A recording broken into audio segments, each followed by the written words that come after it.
una opinión desde afuera, una opinión independiente de cómo se ven esos cambios en nuestra región latinoamericana. Y lo más importante, pues que podemos aprender, que puede aprender Colombia de esas experiencias que ya han vivido otros países en América Latina. Para eso, quiero presentarles a nuestro invitado especial a esta hora en vivo y en directo. Tenemos a Michael Reed. Él es editor senior de la revista The Economist para América Latina. Es además un periodista británico muy reconocido, conferencista frecuente sobre asuntos latinoamericanos. Escribe la columna Bello acerca de América Latina y entre sus libros se incluye El continente olvidado, una historia de la nueva América Latina. Hoy nos acompaña desde Buenos Aires, desde Argentina, pero reside actualmente en Madrid, en España. Michael, muy buenas tardes, bienvenido, ¿nos escucha muy bien? Sí, Gina, muchas gracias por la invitación. Es un placer estar con ustedes. Estoy aquí a su disposición.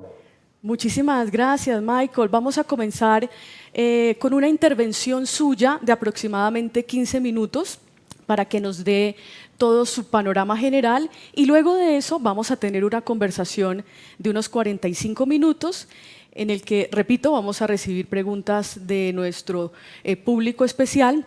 Y también a lo largo de ese conversatorio voy a darles y hacer dos sondeos que nos interesan para este conversatorio. Entonces, Michael, bienvenido nuevamente y lo escuchamos. Muchas gracias. Déjame decir al comienzo que la semana pasada estuve en Brasil, en Sao Paulo y Río, por motivos electorales. Y el clima en Sao Paulo era peor que en Bogotá.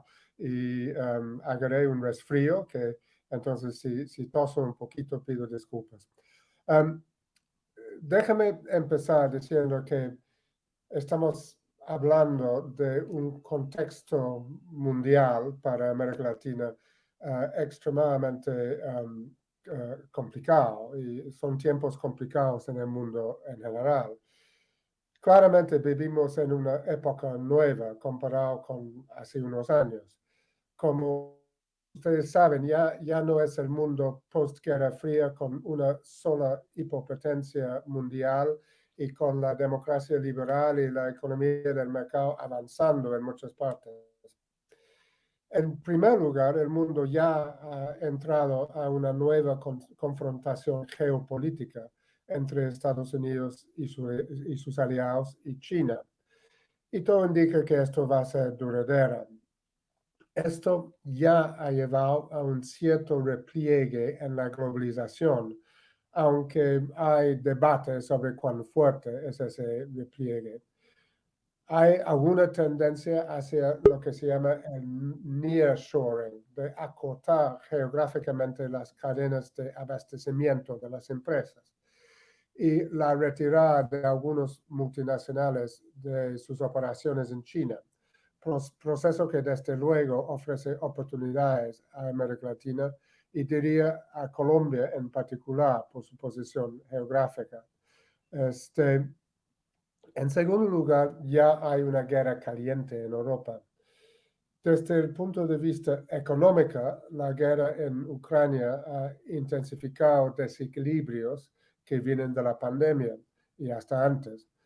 Los precios de la energía y algunos alimentos se han disparado, potenciando aún más una inflación que venía de la pandemia y que ha obligado a los bancos centrales a subir las tasas de interés y enfriar las economías.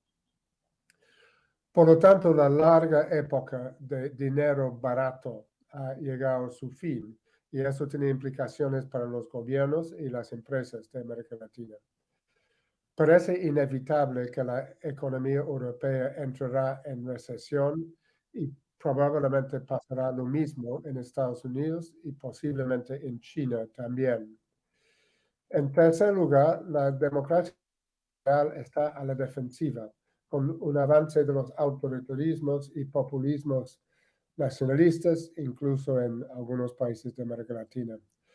Al respecto, lo más preocupante probablemente es el futuro de Estados Unidos mismo, donde hay una polarización política abismal y donde uno de los partidos, el republicano, está sometido a las fantasías autoritarias del expresidente Trump. Todo esto constituye un panorama mundial menos favorable para América Latina que el que regía en las últimas 3 décadas, salvo por la transición energética hacia una economía verde que favorece los productores de cobre, de litio y otras materias primas para energías renovables, que son abundantes en América Latina, por un lado, y por otro, la subida de los precios de algunos de los alimentos que la región exporta. Si miramos a América Latina más de cerca, por lo menos la región se ha recuperado macroeconómicamente de la pandemia más rápidamente que muchos pensaron, y en esto Colombia se destaca. Ya al final del año pasado, varios países recuperaron su nivel económico de 2019 y otros lo harán este año. La gran excepción es México, que podemos hablar. Pero por otro lado, en muchos países de la región la inflación ha subido a su nivel más alto en 20 o 30 años. Los bancos centrales latinoamericanos reaccionaron rápidamente. Han estado subiendo su tasa de interés en varios países y ya en algunos lados la inflación ya está empezando a descender, aunque todavía no es el caso de Colombia, donde el nuevo gobierno heredó una economía que parecía mostrar señales claras de sobrecalentamiento. En todo esto, América Latina, hay que decirlo, está mostrando una cierta resiliencia. Sus sistemas financieros son generalmente robustos, y eso es bueno. El problema central para la región es una previsible vuelta a la vieja normalidad, disfrazada temporalmente por un nuevo incremento en los precios de las materias primas. La última década para la región, la década de los 2010, fue otra década perdida, con un crecimiento promedio por persona de mínimo y menos que el promedio mundial. Ahora América Latina enfrenta una vuelta a un crecimiento anual de alrededor de 2.5%, que simplemente no es suficiente para satisfacer las necesidades y expectativas de los latinoamericanos. Con algunas excepciones, la región está básicamente estancada, con baja productividad, poca innovación y insuficientes exportaciones. Eso es grave porque socialmente América Latina no termina de recuperarse de la pandemia.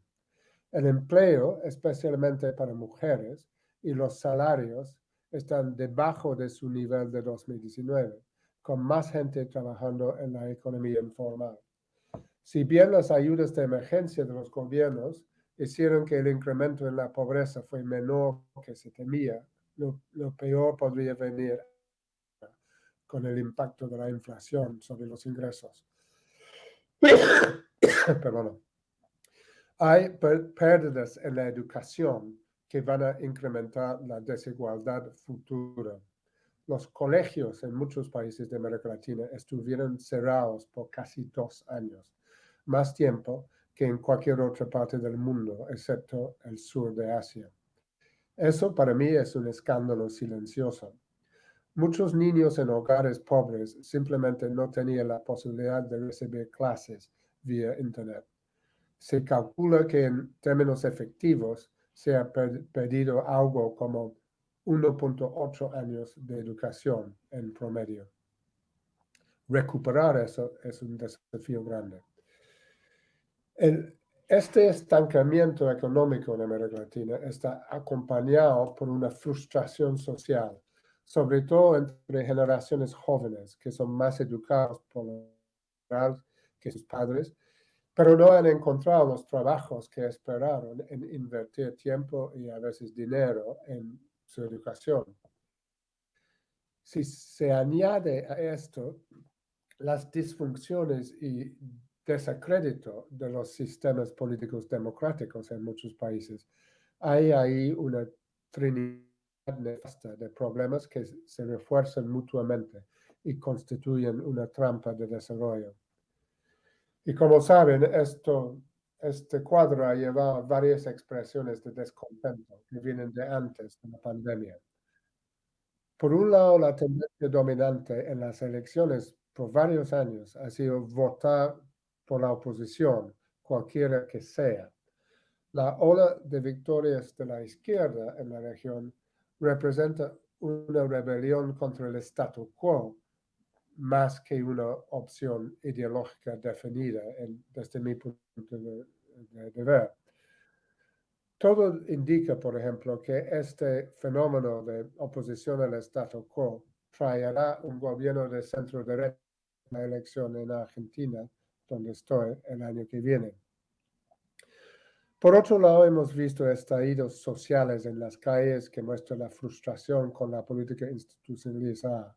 En Colombia, desde luego, pero también en media docena de otros países, incluyendo a Cuba, aun que los detalles varían. Es llamativo que algunos de los países donde ha habido estos estallidos sociales han sido los más exitosos en este siglo en crecimiento económico y reducción de la pobreza, y Colombia es uno de ellos. Y eso indica que estamos frente a un problema de expectativas y un problema generacional.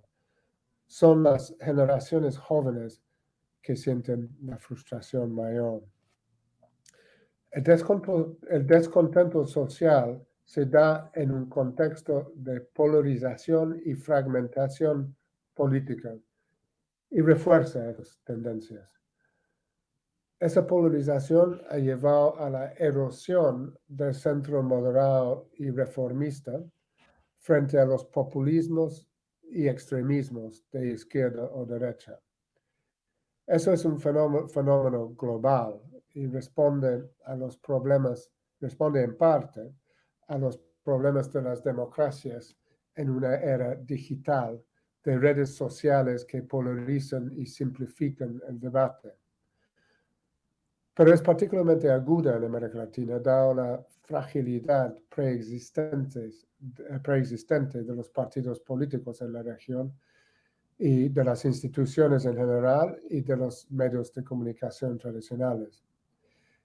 Y evidentemente las desigualdades extremas en América Latina, que no son nuevas, y no son solo de ingreso, pero también de riqueza y de poder y de acceso a bienes públicos, son terreno fértil para el populismo, porque el discurso populista de este es un país rico y si tú eres pobre es porque alguien te está robando, encuentra un caldo de cultivo fértil.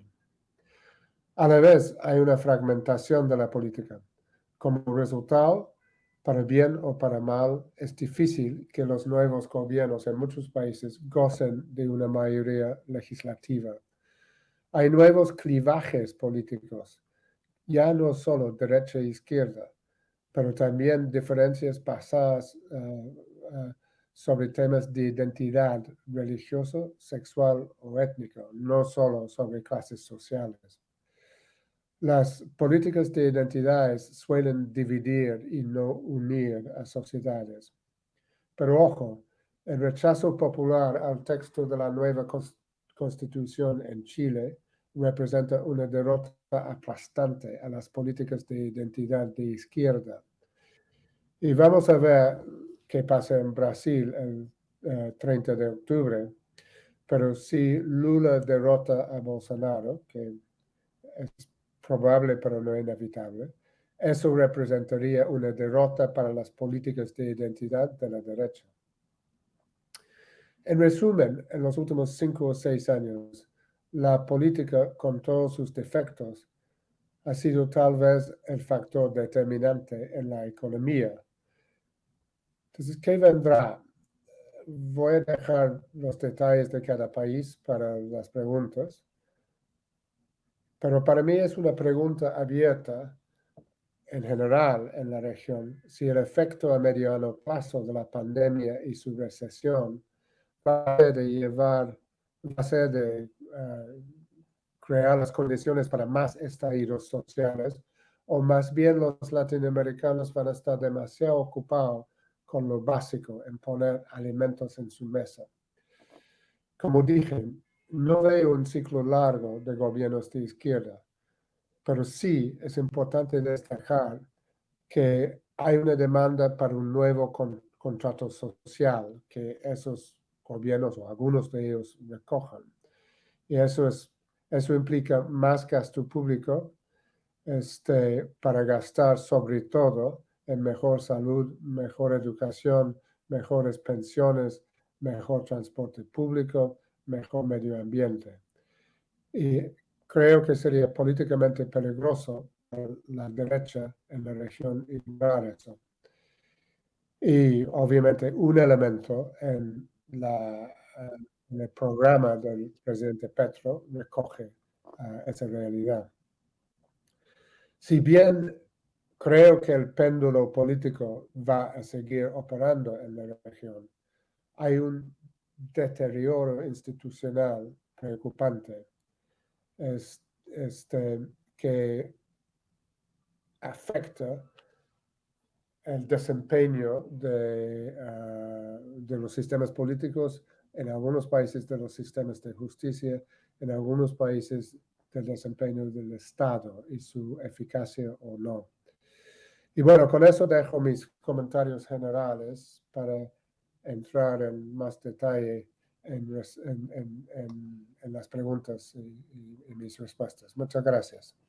Perfecto, Michael. Muchas gracias por esa intervención, ese panorama general que nos muestra de lo que está sucediendo en América Latina. Ya vamos a mirar en detalle país por país, el caso de Chile, el caso de México, por supuesto Brasil y por supuesto Colombia.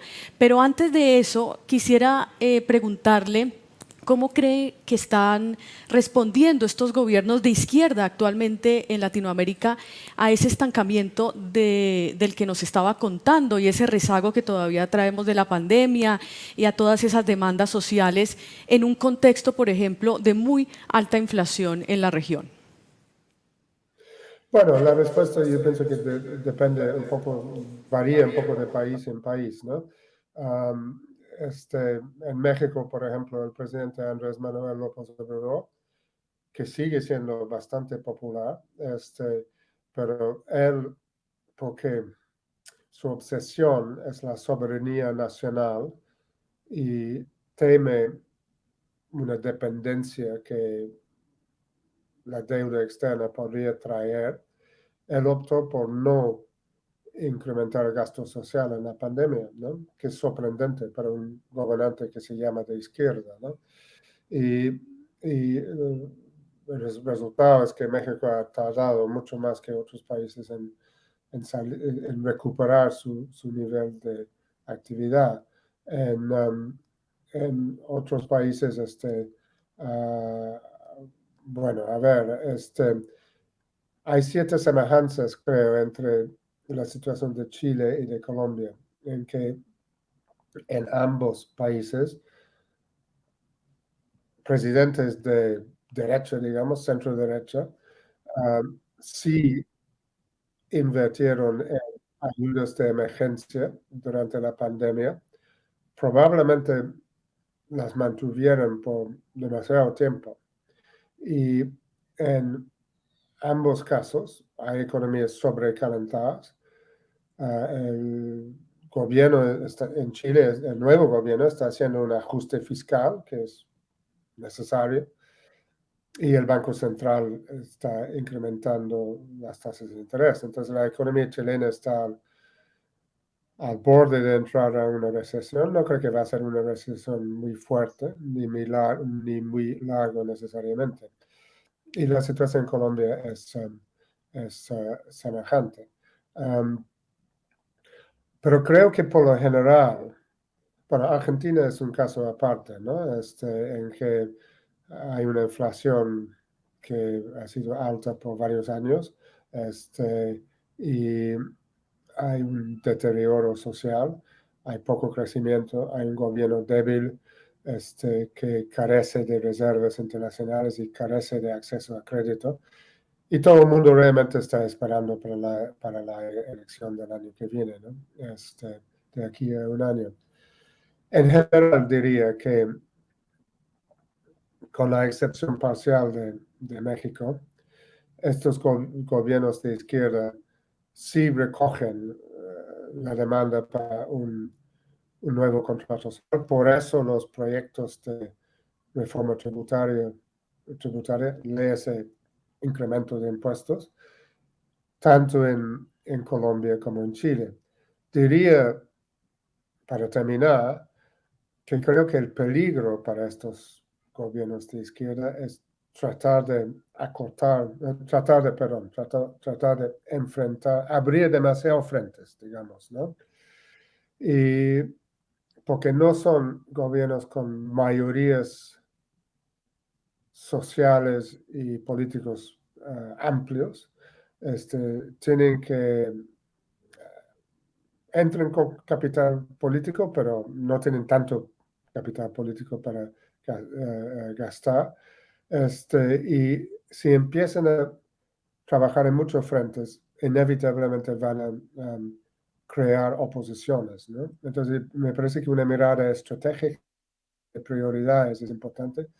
Pienso que para el gobierno del presidente Boric en Chile, de hecho, curiosamente, la derrota del proyecto constitucional, con lo cual él estaba identificado, que claro que es una derrota para él, para su gobierno, pero le libera para concentrarse en lo importante, que son los cambios en las políticas públicas que él ofreció, que son lo básico, son mejor salud, mejor educación, mejor pensiones.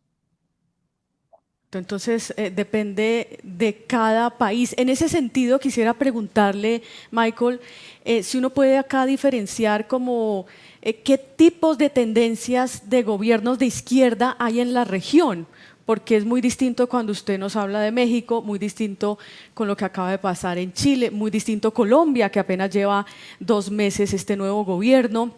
¿Qué tipos de gobiernos podría haber de izquierda en la región? Si uno puede diferenciarlos, porque uno aquí tiene la referencia más cercana de Venezuela, pero quisiéramos conocer su opinión al respecto.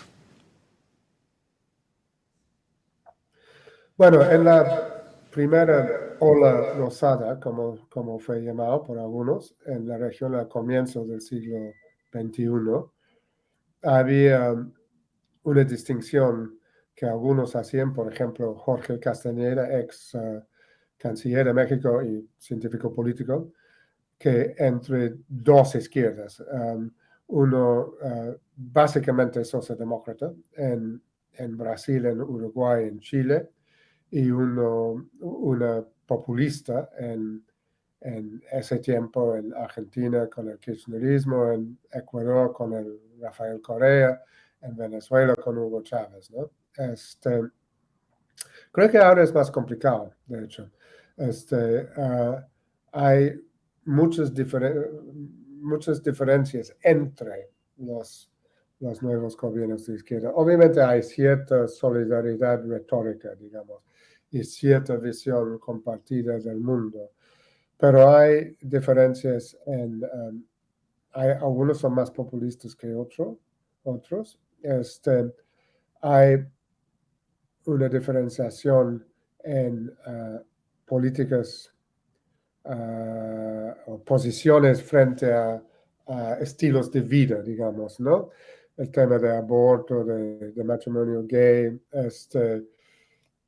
algunos son conservadores sociales, otros son liberales sociales, y hay diferencias en cuánta importancia dan al medio ambiente.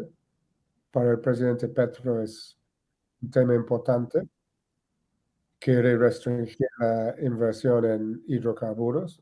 El presidente López Obrador en México está invirtiendo una cantidad, parece ilimitado. Acaban de dar más dinero a Petrobras para esta refinería nueva para procesar petróleo pesado en el estado natal de López Obrador, y han restringido la inversión extranjera en energía renovable. Y en Brasil, yo pienso que un presidente Lula, si es que vuelva, estaría un poco en medio camino ahí, ¿no? Da mucha importancia a Petrobras, a la empresa está controlada por el Estado de hidrocarburos, pero sí ha abrazado una vuelta a la política ambiental que practicó en sus gobiernos, de volver a intentar controlar la desforestación en la Amazonía, por ejemplo. Entonces, hay muchos matices de diferencia y también diría que hay una característica común, que es que la situación económica para todos estos gobiernos es menos favorable que fue para sus pares al comienzo del siglo, y que no van a tener la fuerza política y la popularidad que tuvieron en esa época, y van a tener que trabajar en ese contexto más difícil. Claro, en ese sentido quisiera que viéramos el caso de Brasil puntualmente, que nos ayudara a hacer un análisis de lo que fue el gobierno de Luis Ignacio Lula da Silva entre 2003 y el 2010, porque pues hubo mucha incertidumbre con ese cambio, gran cambio político de ese primer representante de un partido de los trabajadores. ¿Cuál es el balance de ese gobierno de Lula da Silva en ese momento? Usted nos decía, la van a tener más difícil ahora si es que llega a ser reelecto a finales de este mes. En ese momento, una América Latina con un auge de las materias primas y ahora un escenario totalmente distinto, Michael. Sí, claro. O sea, haría una distinción entre el Lula de 2003 a más o menos 2008 y el Lula de los últimos 2 años de su segundo periodo, y bueno, 2007 por ahí. Y evidentemente los gobiernos de Dilma Rousseff, su sucesor que él escogió, ¿no? Y en el primer periodo, Lula estaba extremadamente pragmático. Se comprometió con la estabilización macroeconómica, uh, acometió algunas reformas importantes, microeconómicas, y eso fue bajo la influencia de Antonio Palocci, su primer ministro de Hacienda, ¿no? Palocci cae y entra Guido Mantega y abandonó realmente las reformas y son mucho más expansivos fiscalmente porque ya estaba entrando más dinero. Pero diría que Lula, es un error pensar que Lula es un populista. Ha tenido momentos populistas, pero no es un populista. Es realmente un laborista latinoamericano con algunos toques socialdemócratas, pero también con algunos amistades socialistas más radicales y comunistas, digamos, ¿no? Creo que el resultado del domingo pasado, en que el presidente Bolsonaro sacó un voto bastante mayor que se pronosticaba, Lula sacó 48.5%, que fue básicamente en línea con muchos pronósticos. Pero el hecho que enfrente una segunda vuelta con una ventaja más pequeña que seguramente esperaba, le obliga a ir más decisivamente al centro, porque tiene que mantener los votos que tuvo y tiene que recoger más votos en el centro, ¿no? Y él, por más que mucha gente piense que él no va a ser muy radical en política económica, pero podría haber dado más garantías y más señales en ese rumbo, podría haber explicitado bastante más su su programa económico, podría haber nombrado un candidato para ser su ministro de Hacienda y supongo que probablemente haría algo de eso en estas semanas. Pero lo que se ve es que, bueno, hay en Brasil lo que se llama el teto de gasto, que es un techo de gasto fiscal que fue introducido como una medida de emergencia en 2016. Es una medida bastante cruda, digamos, ¿no? Y el gobierno de Bolsonaro lo ha hecho huecos en ese techo. Y tanto Bolsonaro como Lula dicen que no lo van a seguir. Ahora, lo importante es que un gobierno de Lula implementa otra ancla de política fiscal para asegurar la sostenibilidad fiscal y de deuda de Brasil en el mediano plazo. Creo que van a poner bastante énfasis en programas sociales, pero también bastante énfasis en proyectos de infraestructura como un motor de crecimiento, que son muy necesarios en Brasil. Y creo que han aprendido la lección de Dilma Rousseff, que intentó como microgestionar las tasas de retorno para el sector privado en la infraestructura, en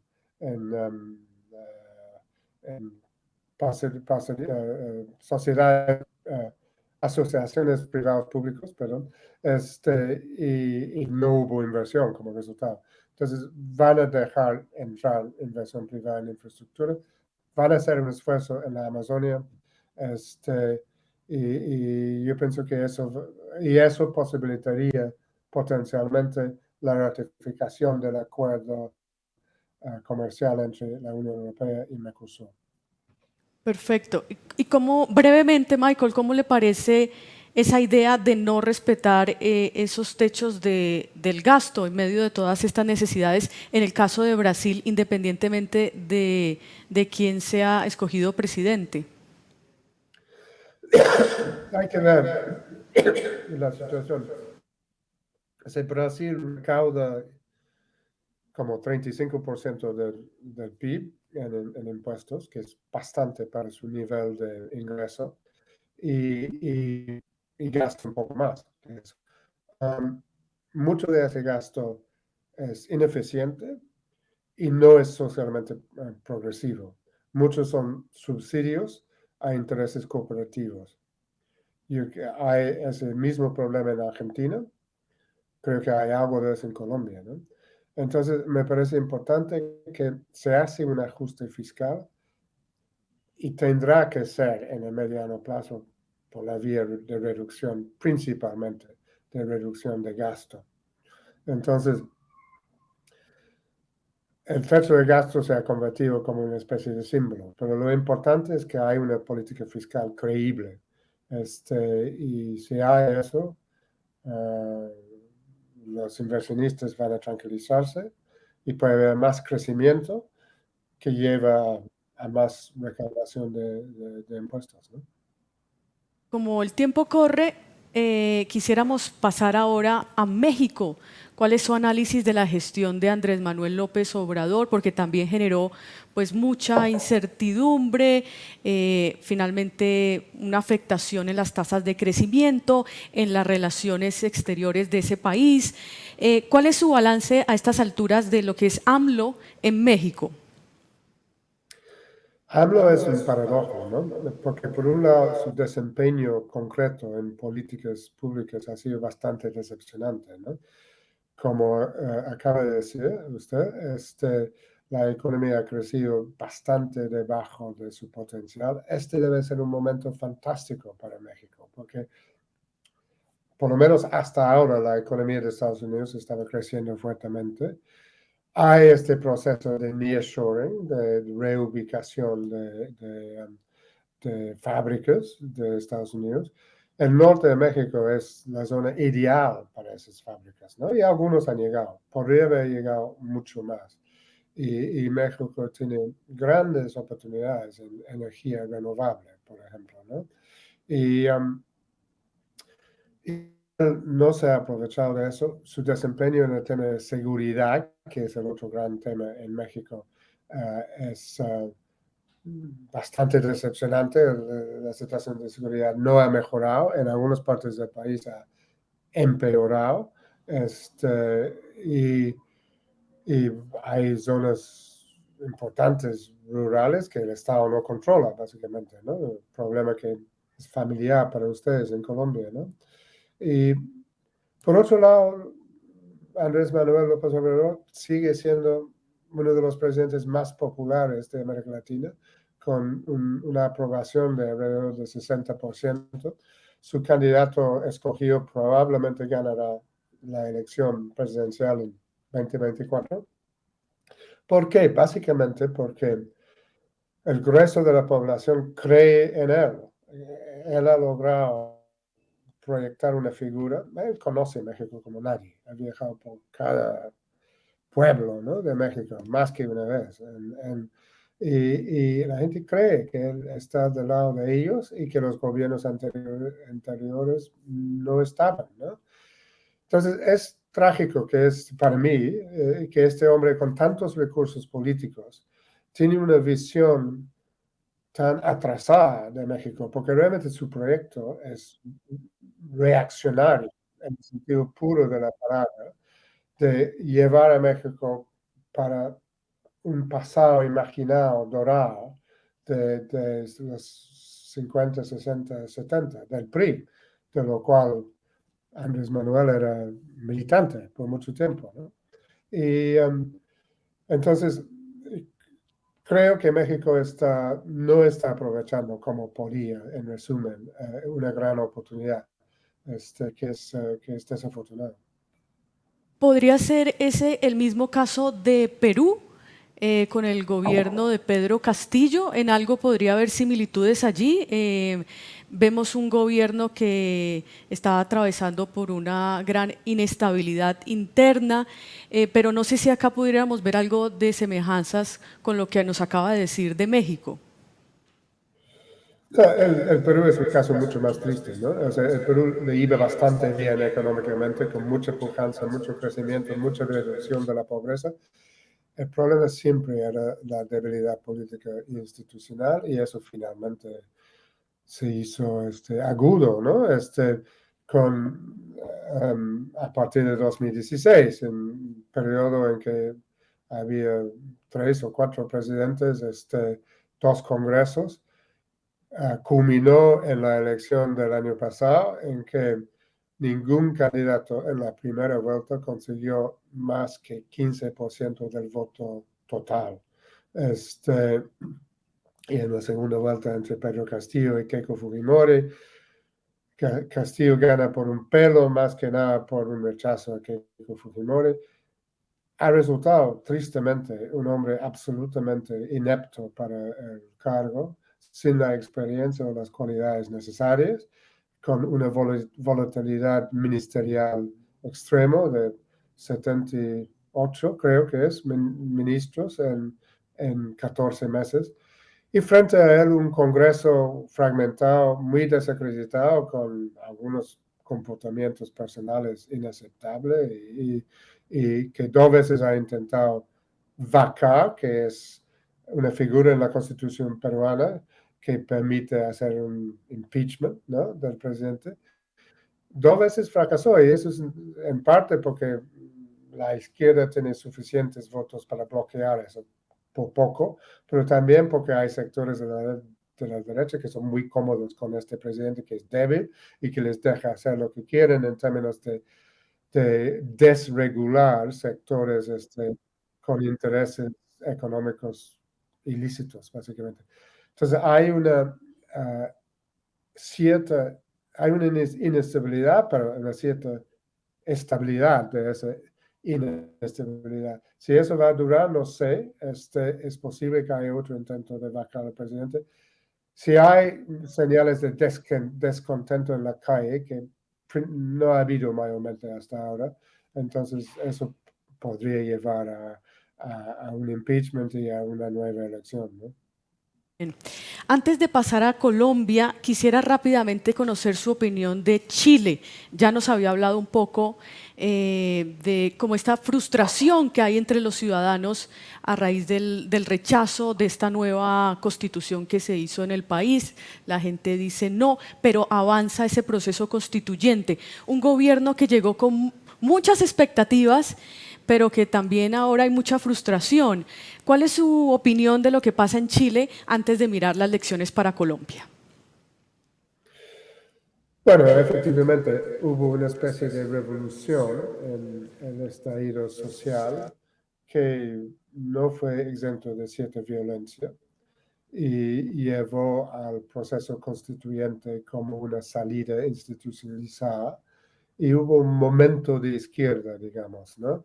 Y por el desacrédito ciudadano, a mí me parece exagerado, pero es así en Chile, de los partidos tradicionales de centro izquierda y por fallas de diseño del sistema electoral para la constitución, la convención constituyente, se eligió una convención con mucha presencia de la izquierda radical, en que la derecha sacó menos del tercio de los escaños necesarios para como bloquear cosas y obligar a una negociación de consenso.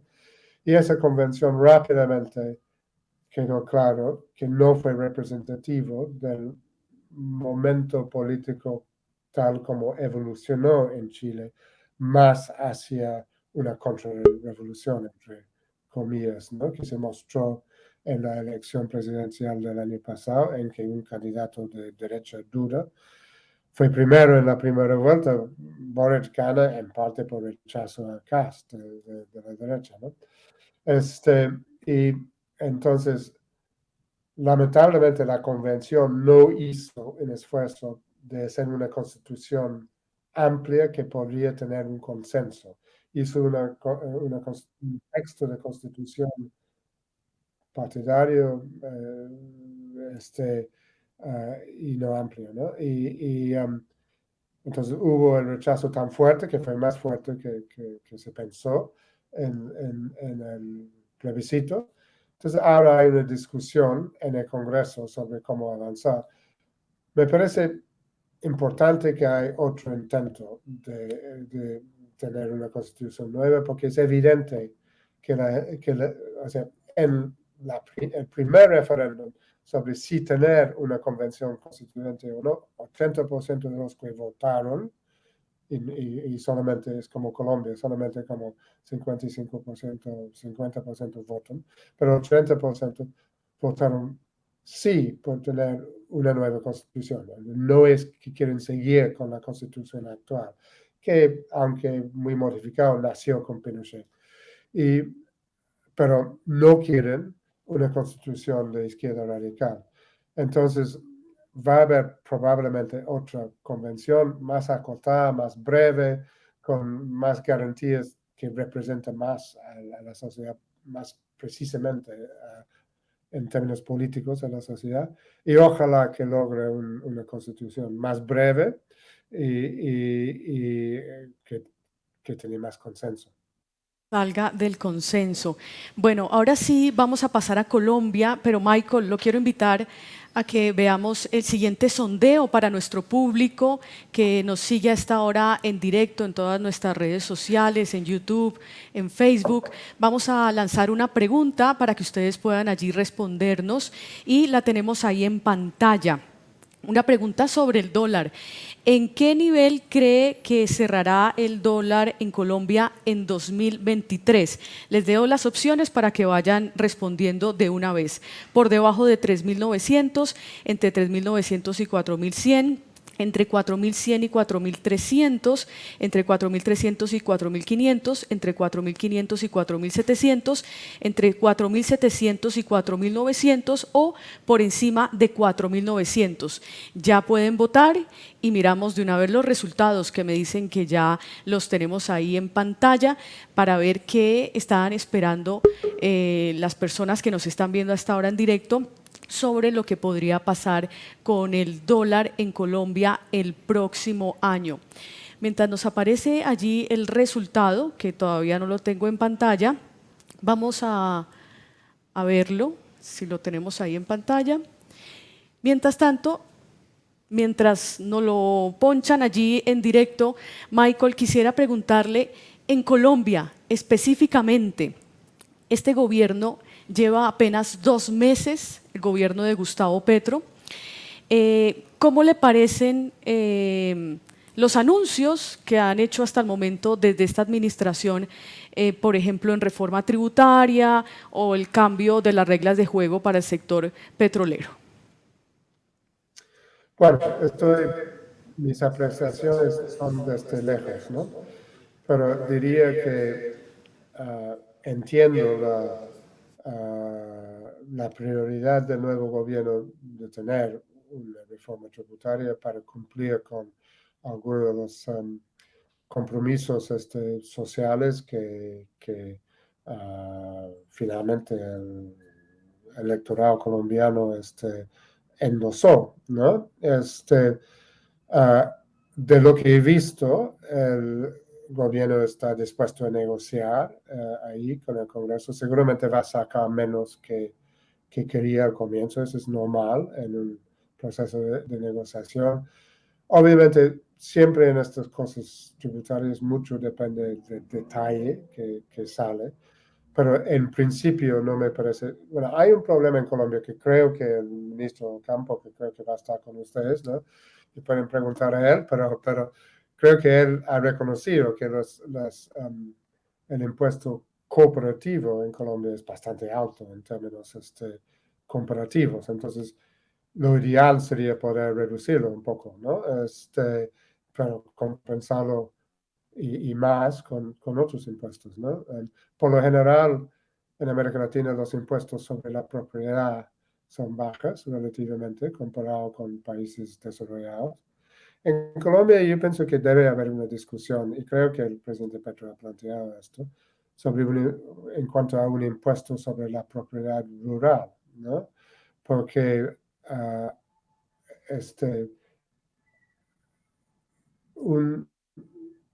mucho de la agricultura, ganadería y ganadería colombiana es muy ineficiente, ¿no? Y eso ayudaría, o sea, eso obliga a un cadastro preciso, que es muy importante en Colombia. Siempre ha habido resistencias, pero es muy importante. Si el Estado va a imponer el Estado de Derecho en el campo, ¿no? Ahora, como dije antes, yo pienso que el peligro potencial para el gobierno del presidente Petro es intentar abarcar demasiado, abrir demasiado frentes. Sería una cosa tener Fedegan en tu contra, sería otra cosa tener muchos lobbies y organizaciones y muchos segmentos de la sociedad en tu contra, ¿no? Entonces hay que ir escogiendo prioridades. Me preocupa desde lejos la propuesta de paz total, que parece que ha adquirido mucho más centralidad en el discurso del presidente desde que entró al cargo, porque lo veo muy difícil que hay una negociación política con el crimen, con grupos que son puramente de crimen organizado, digamos, ¿no? Va a ser difícil con el ELN. Es teóricamente justificable, es mucho más difícil de justificar una negociación política con grupos puramente criminales. Bien, gracias por la respuesta. Vamos a ver ahora sí las respuestas de nuestro público sobre el dólar. Allí está la opción ganadora entre 4.500 y 4.700 pesos, seguido de entre 4.300 y 4.500 pesos. Son bastante pesimistas, ¿no? Bastante pesimistas con esa devaluación del peso en Colombia. Bueno, Michael, quisiera ahora preguntarle ¿con qué modelo latinoamericano, de esos que hablamos a lo largo de esta horita ya casi, podríamos comparar el gobierno de Gustavo Petro? ¿Con qué tendencia latinoamericana de esas que vimos a lo largo de esta charla? Pero yo pienso que es una mezcolanza, la verdad, y que uno puede identificar varios elementos ahí, ¿no? Por un lado, el presidente tiene un pasado de simpatía por el chavismo, un cierto estilo populista. Por otro lado, pienso que ha nombrado un gabinete que mezcla la izquierda radical con figuras socialdemócratas, básicamente, y hasta liberales, ¿no? Entonces, y eso en alguna forma refleja las realidades legislativas que enfrentan, ¿no? Entonces, y por otro lado, tiene este compromiso ambientalista importante, y perdona que no contesté la segunda parte de tu pregunta anterior en cuanto a su enfoque a las inversiones mineras y petroleras. A mí me parece que en principio, o sea, yo pienso que mucha gente simpatiza con su posición, que hay que hacer una transición energética hacia una situación de evitar lo más que se puede los combustibles fósiles, ¿no? Creo que minería es otro caso, la verdad. Y yo pienso que el cobre, sobre todo, es importante para la economía verde, ¿no? Uh, en cuanto a la transición energética, es muy importante el ritmo, ¿no? Que sea un ritmo factible y esto. Entonces, en medio ambiente es claramente un radical, digamos, ¿no? Relativamente radical, y tenía eso en común con Boric en Chile, ¿no? Entonces vamos a ver, o sea, me parece, repito, una mezcla de varias tendencias distintas, ¿no? Muchas gracias. Vamos a tener un último sondeo para nuestro público, ya para hacer la conclusión de esta charla, y vamos a tener de una vez la pregunta en pantalla. Se las voy a leer, las opciones para que puedan responderla ahí mismo, y ya hacemos la conclusión de este conversatorio. Bueno, vamos a proyectar allí el sondeo para nuestro público. Ahí está la pregunta. ¿Qué factor es el que más está influyendo en sus decisiones de inversión, tanto a nivel empresarial como personal? Pueden votar entre las opciones que les voy leyendo, que ya les va a aparecer allí. Perspectiva de desaceleración económica global, altas tasas de interés, entorno político local, reforma tributaria, dólar, geopolítica global o ritmo de crecimiento de la economía colombiana. Ahí les dejo la pregunta para que la puedan votar y más adelante les estaremos mostrando los resultados. Ya para concluir, Michael, nos tenemos que ir. Su conclusión de esta charla, de todos estos cambios que están pasando en la región latinoamericana, y tal vez su mensaje puntual para los representantes del gobierno, para las personas que nos ven a esta hora, sobre las lecciones o la lección principal que debería tener Colombia de lo que ha pasado en la región latinoamericana.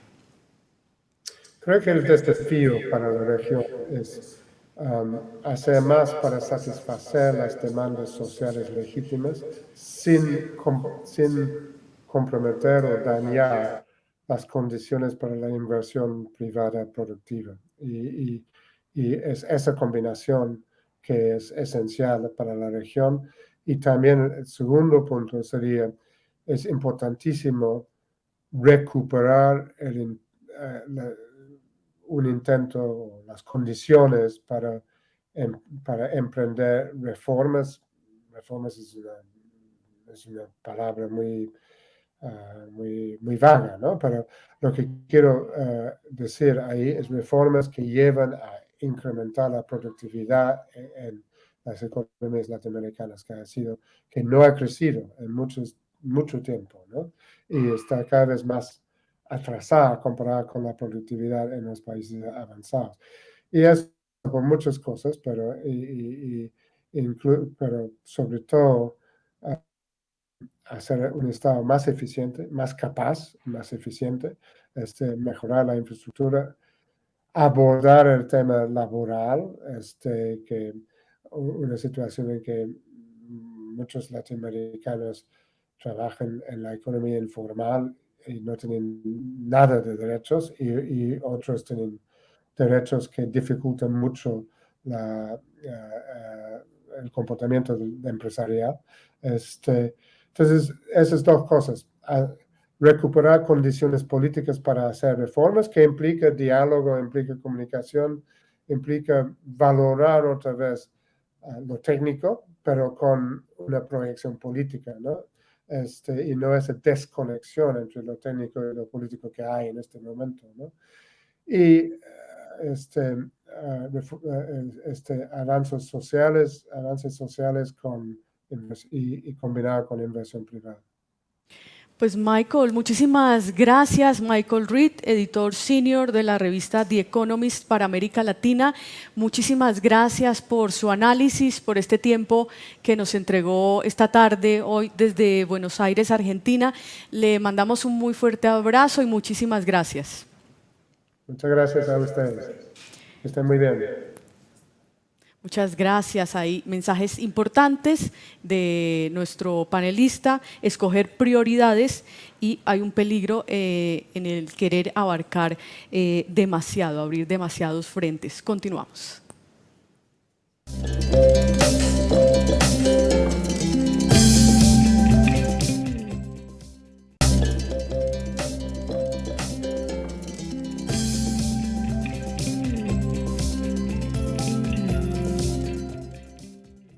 ¿Por qué es importante conocer su perfil comportamental como inversor? Conocerlo le ayudará a comprender que dentro del mundo de las inversiones hay algunas que se ajustan más a usted de acuerdo a su capacidad de asumir riesgo, de acuerdo a su línea de tiempo a la que quiera realizarlo y también a su momento de vida. Esto lo hará un inversionista mucho más consciente. ¿Usted ya lo realizó?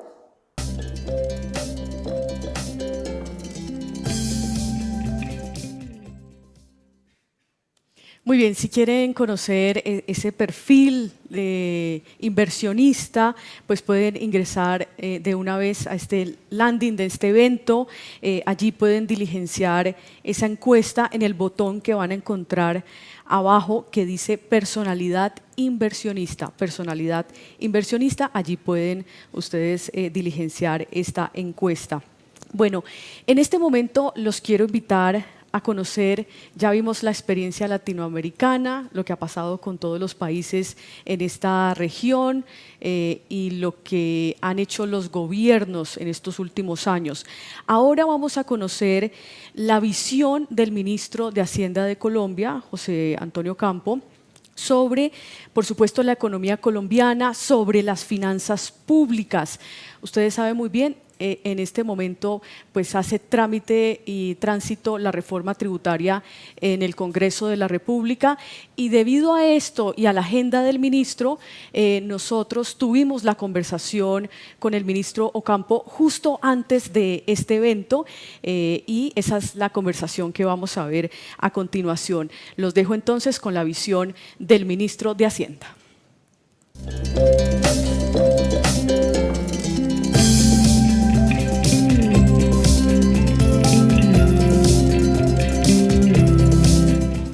Muy buen día, doctor Ocampo. En primera medida quisiera agradecerle por darnos este espacio en el marco del lanzamiento de las perspectivas económicas y de inversión para 2023, el libro 2023, Nuevos retos, nuevas oportunidades.